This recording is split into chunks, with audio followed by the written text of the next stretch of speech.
This week, I wanted to learn how to do a Neo. A Neo is a Minecraft parkour jump that involves jumping around a tower of blocks. I want to be able to perform this jump consistently, as well as learn some of the variations.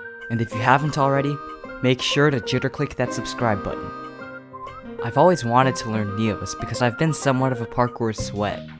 A good portion of the time I've spent playing Minecraft was doing parkour in Hypixel housing and levels on Monocube, a parkour server. And even though I consider myself decent at parkour, I've always stuck to the easy side of things. By learning Neos, I can challenge myself and see a bit of what the harder side of parkour is like.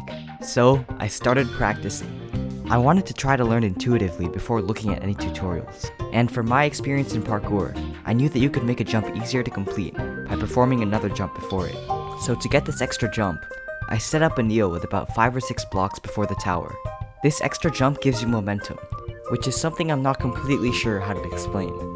But in this case, I have 4 block momentum, because I can make a jump of 4 blocks before I make the jump for the Neo. Just from practice alone, I had already come up with some strategies to help complete a Neo with 4 block momentum. The first one is to choose which side of the Neo you're jumping around. I tend to choose the right side of the tower since my sprint key is R, which makes it a bit harder to press the D strafe key if I were to jump to the left side of the tower.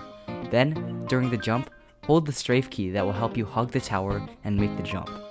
So in my case, I would hold the A strafe key during the jump. After practicing for almost 10 minutes with 4 block momentum, I was able to land the Neo quite a few times. So, I made it a bit harder and broke all the blocks before the tower except one. This makes it a Neo with 1 block momentum, and right away, I noticed the change in difficulty. Without the 4 block momentum, I had less success in making the jump. But after 20 more minutes of practice, I had become more familiar with what to do. The strategy here is to once again use your strafe keys, as well as turn inwards mid-air to help make the jump. Now that I was comfortable with the regular Neo, I decided to try some other variations. The first is a knee-up, which is a Neo, but you're landing on a platform 1 block higher than where you started. To me, this seemed impossible, but I decided to try it out anyway. At first, I thought using 4 block momentum would make the knee-up easier, but it didn't, at least not for me. So, I used a new strategy, where I ran up as close as I could to the tower and jumped at the last second. And it worked pretty well. I landed the knee-up a few more times after that, and I actually felt pretty comfortable with it. So I finally moved on to the last variation. This is called a winged Neo, and it's a Neo with trapdoors on the sides of the tower. The trapdoors make the jump harder because they force you to jump farther out.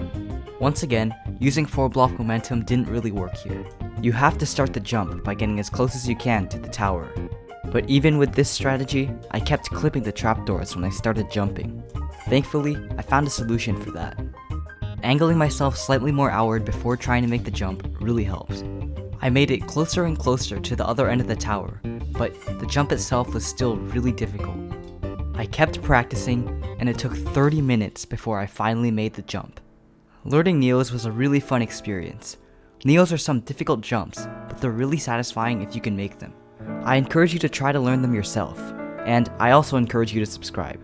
I'm Hohu, and I'll see you in the next one. I don't know why.